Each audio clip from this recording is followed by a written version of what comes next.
À 580 km au-dessus de la Terre, une constellation de satellites européens s'apprête à renforcer le pouvoir de l'OTAN sur la Russie. Ce qui avait commencé comme un modeste projet de recherche en 2021 s'est transformé en l'un des systèmes d'alerte antimissiles les plus sophistiqués jamais conçus. Tout cela vise à rendre obsolètes les tactiques nucléaires d'intimidation russe. Voici l'œil d'Odin, la réponse de l'Europe à la domination spatiale américaine et aux menaces de missiles russes. Il promet enfin au continent une autonomie totale sur sa défense antimissile, ce qu'il n'a jamais eu.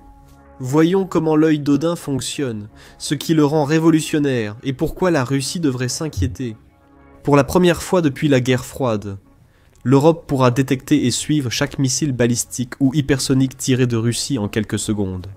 Auparavant, cela n'aurait pu être accompli qu'en s'appuyant sur le renseignement américain, via les accords de partage de données de l'OTAN, associés à l'infrastructure étendue que les États-Unis ont construite pour protéger leurs propres frontières. Toutefois, cette stratégie dépend de nombreux facteurs, et une plus grande fragmentation au sein de l'OTAN entre les États-Unis et les autres membres peut la compromettre. À la place, le système Wide Odin est conçu pour couvrir entièrement l'Europe, avec des systèmes de surveillance développés et intégrés localement. Le moment est critique. Tandis que Poutine menace d'escalade nucléaire et place des armes nucléaires tactiques en Biélorussie, l'Europe soutient l'Ukraine et développe des contre-mesures indépendantes pour les pires scénarios. Le résultat est probablement l'avancée la plus significative dans la défense spatiale européenne depuis des décennies, plaçant à nouveau l'Union européenne à l'avant-garde de la géopolitique. Le nom Wide d'Odin vient de la mythologie, notamment du dieu nordique qui a sacrifié son œil pour la sagesse. Mais le nom du système, initiative de développement multinationale pour une architecture d'alerte précoce contre les missiles basés dans l'espace, est long et ne reflète pas vraiment l'ampleur, la complexité, ni l'objectif du projet. Comme Odin a sacrifié son œil, le système montre la volonté de l'Europe d'investir pour acquérir une pleine conscience de la situation sur le champ de bataille spatial. Le système s'appuie sur une constellation de satellites en orbite basse autour de la Terre.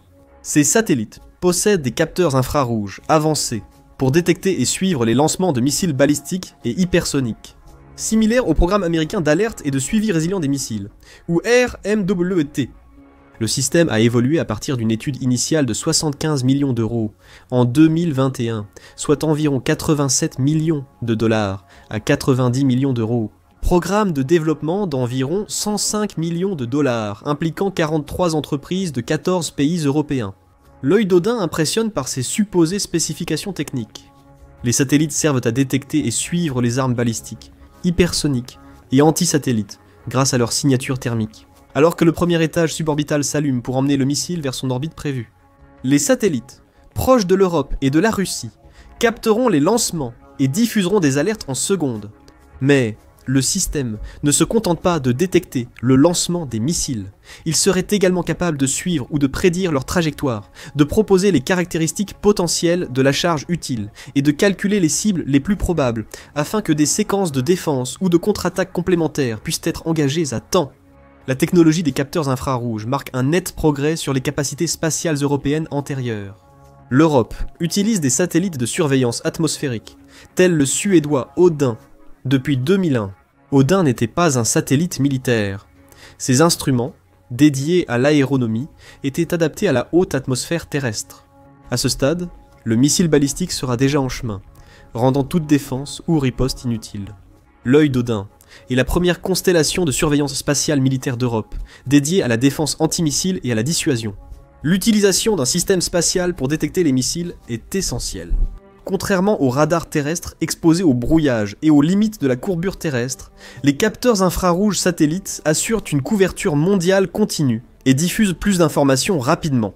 Grâce à la constellation, chaque satellite suit les signatures des missiles du lancement à la phase intermédiaire. Le système peut ainsi trianguler leur position, déterminer leur vitesse et trajectoire, puis prédire les cibles potentielles pour orienter contre-mesure ou contre-attaque. La constellation œil d'Odin fonctionnerait comme le programme américain RMWT, mais sera entièrement contrôlé par l'Europe. L'indépendance des États-Unis est essentielle au système, mais ses aspects techniques et son efficacité s'inspirent du modèle américain. Le programme américain RMWT s'intègre à la défense antimissile des États-Unis, basé sur un réseau mondial de satellites, sur diverses orbites. Les satellites utilisent des capteurs infrarouges pour détecter les signatures thermiques des lancements de missiles, puis transmettent ces données aux intercepteurs au sol et fournissent une alerte précoce aux commandants militaires du monde entier. Grâce à leurs nombreuses antennes radars couvrant l'Amérique du Nord et l'Europe, les États-Unis peuvent surveiller largement les lancements et missiles balistiques dans l'hémisphère nord. Les États-Unis renforcent leur système d'alerte précoce avec l'un des systèmes de dissuasion nucléaire les plus étendus au monde, grâce à des ogives nucléaires transportées par des missiles, des sous-marins et des avions. Le système américain vise une couverture mondiale plus large. Cependant, le système radar à réseau phasé à semi-conducteur ne couvre que les côtes d'Amérique du Nord, d'Europe et de Sibérie, laissant de larges zones surveillées uniquement par satellite. Cela pourrait entraîner une perte de vigilance, car les États-Unis sont potentiellement responsables de détecter les lancements partout dans le monde. Le système Wild Odin est de nature et d'intention plus localisé. La constellation européenne est optimisée pour les menaces propres à l'Europe. Si la technologie est identique, cela indiquerait une résolution et un suivi un peu meilleurs, concernant les trajectoires précises des missiles russes, visant des villes européennes, certains pouvant être lancés depuis la Biélorussie ou Kaliningrad. Les spécifications techniques et surtout financières montrent l'ampleur et l'importance de ce projet. Le Wild Odin 2, le système d'alerte précoce contre les missiles actuels, coûtera plus de 966 millions d'euros et demande 36 mois pour sa mise en œuvre totale. Un consortium de 57 entités et 43 pays européens travaille sur la conception d'un système d'alerte précoce contre les missiles basés dans l'espace. La date prévue pour le début du système se situe vers la mi-2027, moment où le flanc est de l'OTAN, en Europe, devrait être entièrement couvert par la nouvelle constellation de satellites lancés. Le consortium derrière le programme comprend des géants européens de la défense comme Thales, Alenia Space, Ariane Group, Leonardo et Airbus, qui réunissent à eux seuls l'ensemble de l'industrie spatiale européenne. Cette approche multinationale apporte une redondance et une résilience supérieures aux systèmes nationaux. Si la Russie ciblait des actifs spatiaux européens par action directe ou cyberattaque. L'aspect distribué de l'œil d'Odin exigerait des efforts accrus, le rendant plus visible et provoquant une réaction similaire. Le Wild Odin 2 surveille l'Europe depuis le ciel pour les missiles. Les États-Unis bénéficient de radars terrestres améliorant vitesse et portée de détection, mais l'Europe comble vite l'écart avec d'autres initiatives. Fin août 2025, l'Allemagne et la France ont officialisé un accord pour développer conjointement un nouveau système d'alerte précoce contre les missiles, appelé JUUL. Celui-ci améliore la constellation de satellites Odin's Eye en ajoutant un radar au sol. Cet accord marque la plus ambitieuse coopération de défense franco-allemande face à la Russie depuis l'échec des programmes conjoints de chasseurs et de chars. La composante terrestre inclura de grands radars capables de détecter des lancements de missiles balistiques à des milliers de kilomètres.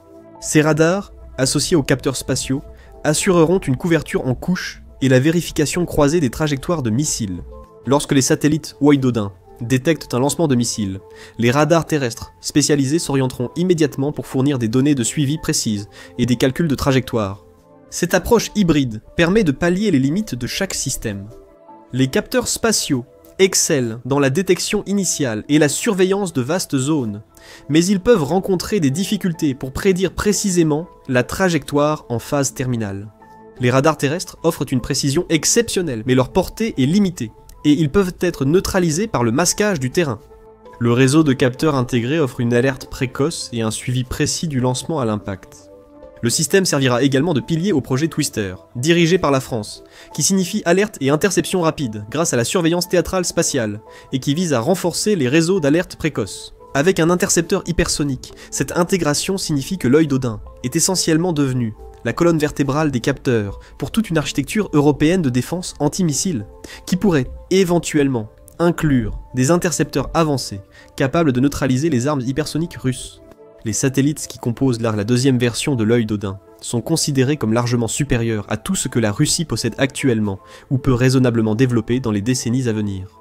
Alors que la Russie exploite la série de radars Voronezh pour l'alerte précoce contre les missiles balistiques, ces systèmes terrestres sont vulnérables à la guerre électronique, aux attaques physiques et aux limitations géographiques.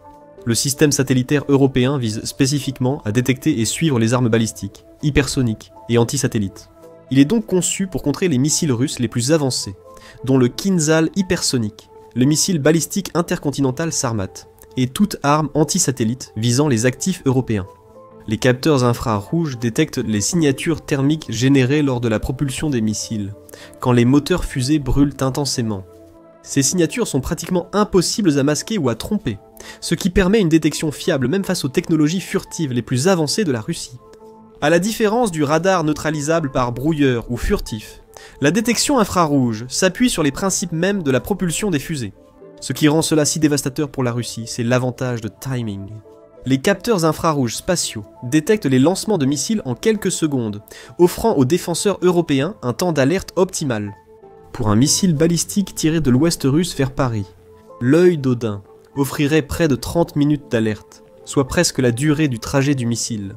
Cela pourrait suffire à activer les défenses antimissiles, à alerter les populations civiles et très probablement à lancer des frappes de représailles. La France et le Royaume-Uni ont leurs propres missiles nucléaires, stockés dans des sous-marins ou avions, prêts à être déployés. Leurs réserves ont peu de chances d'être ciblées lors d'une première frappe russe, ce qui rend l'œil d'Odin probablement si important. La Russie cible moins les États-Unis, grâce à des systèmes de détection multicouches, détectant rapidement les attaques et permettant une riposte américaine. Étant donné que les États-Unis possèdent à peu près le même nombre d'ogives nucléaires, environ 1700 déployés en 2025, leur propre frappe serait dévastatrice. Mais si la Russie attaque l'Europe, la détection américaine pourrait être trop tardive pour organiser une contre-attaque terrestre efficace. La France et le Royaume-Uni peuvent donc détecter rapidement un lancement et riposter par des missiles depuis la mer, loin des centres urbains. La Russie, ou tout autre adversaire européen à l'époque, doit désormais réfléchir à 2 fois avant de prendre des mesures offensives. La constellation peut aussi suivre les armes hypersoniques, ce qui est important. La Russie a investi dans des missiles hypersoniques, comme le Kinzhal et l'Avant-Garde, capables de déjouer les systèmes d'alerte radar traditionnels par leur vitesse et maniabilité. Mais les capteurs infrarouges spatiaux suivent ces armes sur toute leur trajectoire, annulant l'avantage de vitesse et améliorant la détection. Le calendrier de l'œil d'Odin met en évidence l'urgence dans la planification stratégique européenne. Le premier projet œil d'Odin a débuté en juillet 2021. L'Union européenne n'a accordé que quelques millions d'euros à un consortium de 34 entreprises, issues de 12 pays. Études initiales, définition des besoins et compromis d'architecture sur 24 mois. Ensuite, œil d'Odin 2 a été lancé en décembre 2023 comme un projet de 36 mois, avec 90 millions d'euros, soit 105 millions de dollars de financement de l'Union européenne. Cette phase, axée sur la définition, le développement, l'intégration et la vérification du simulateur et de la mission, marque la transition clé entre les études de concept et le développement et test du système. Sur la base des cycles de développement typiques des programmes spatiaux et du calendrier annoncé, œil d'Odin atteindra probablement sa capacité opérationnelle initiale vers 2027. Cela correspond aux évaluations du renseignement, indiquant que la Russie pourrait attaquer des membres de l'OTAN entre 2027 et 2029. Le bouclier spatial de l'Europe sera opérationnel exactement quand il sera le plus utile. OHB, HALAS et Digital Connect assurent l'analyse des données au sol et le traitement embarqué. Alors que la coalition plus large inclut des géants européens de la défense comme Airbus, Ariane Group, Leonardo et Thales. Cette approche distribuée réduit le délai par rapport à l'infrastructure et à l'approvisionnement militaire classique, qui prennent souvent des années. Le passage d'un système entièrement détenu par les Américains à un système basé entièrement en Europe, utilisant des ressources de financement européennes et des géants technologiques européens, peut avoir des implications significatives pour les relations transatlantiques.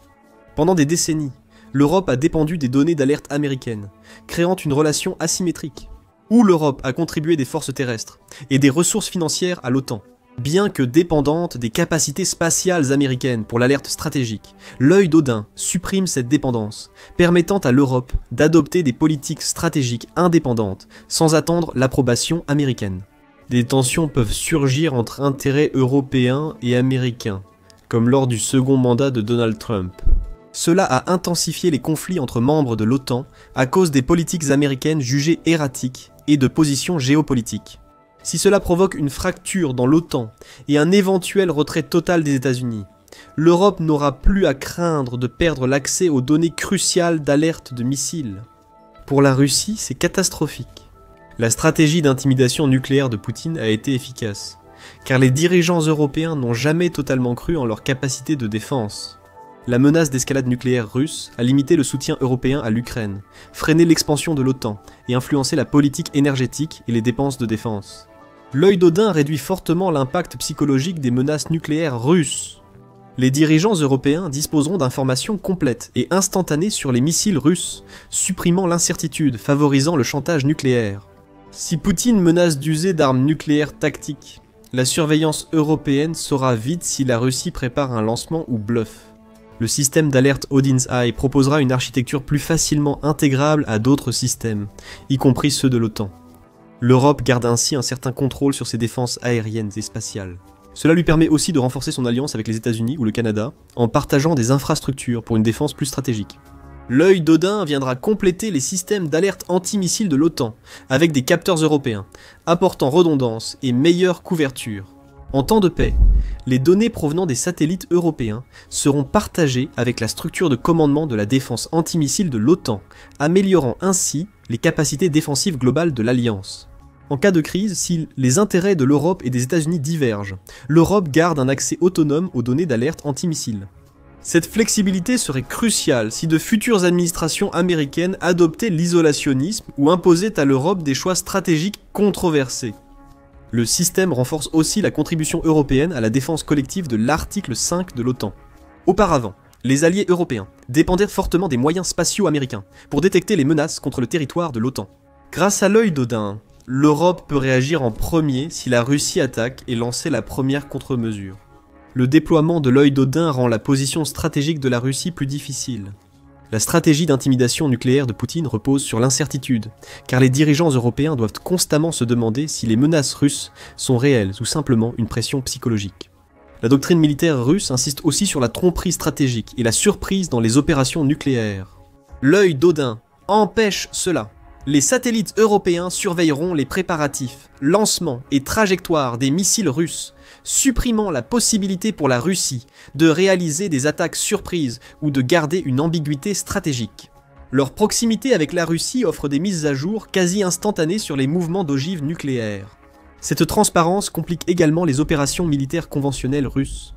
Les capteurs qui détectent les missiles balistiques peuvent aussi surveiller les lancements conventionnels, offrant aux renseignements européens une vue inédite des activités militaires russes. Cela compliquera pour la Russie la conduite d'opérations, comme l'invasion de l'Ukraine sans préavis important. L'impact psychologique dépasse les aspects militaires. Les dirigeants russes se sont habitués à agir dans l'ombre, utilisant l'incertitude et la peur pour atteindre des objectifs politiques. L'œil d'Odin prive la Russie de cet avantage et la contraint à agir sous la surveillance européenne. L'œil d'Odin n'est que le début des capacités de défense spatiale européenne. Ces dernières années, l'Union européenne s'est lancée dans une démarche visant à renforcer ses capacités de surveillance spatiale, y compris le projet Sauron, dirigé par le groupe Ariane, pour la connaissance de la situation spatiale, et le projet Intégral, dirigé par Vitrocazette, pour l'échange de données opérationnelles sensibles. Ces programmes forment une architecture européenne de défense spatiale dépassant largement l'alerte aux missiles. Leurs futures capacités comprendront sans doute des intercepteurs spatiaux et des systèmes avancés de guerre électronique pour protéger les actifs spatiaux européens. La base industrielle soutenant ces programmes continue de croître. Les entreprises européennes investissent fortement dans la fabrication spatiale, les capteurs avancés et les technologies satellitaires à double usage. Un cercle vertueux se crée. Le développement spatial commercial soutient les capacités militaires et les contrats de défense financent les avancées technologiques. Avec l'agression russe quasi prouvée, des géants européens comme l'Allemagne ont relevé leur plafond d'emprunt pour accroître les dépenses militaires. Avec le déploiement de l'œil d'Odin prévu entre 2027 et 2029, l'Europe va profondément changer l'équilibre stratégique du continent établi depuis la fin de la guerre froide. Pour la première fois depuis des générations, les dirigeants européens auront une vision complète et indépendante des menaces de missiles sur leur territoire. L'œil d'Odin n'est qu'un élément. Une guerre nucléaire ne sera sans doute pas évitée par un seul système. Pour comprendre comment une guerre pourrait détruire la Terre et l'importance de l'alerte précoce et de la dissuasion, regardez notre vidéo sur la guerre nucléaire. Pour suivre l'actualité défense, technologie et géopolitique, abonnez-vous à The Military Show pour des vidéos quotidiennes. Merci de nous avoir suivis.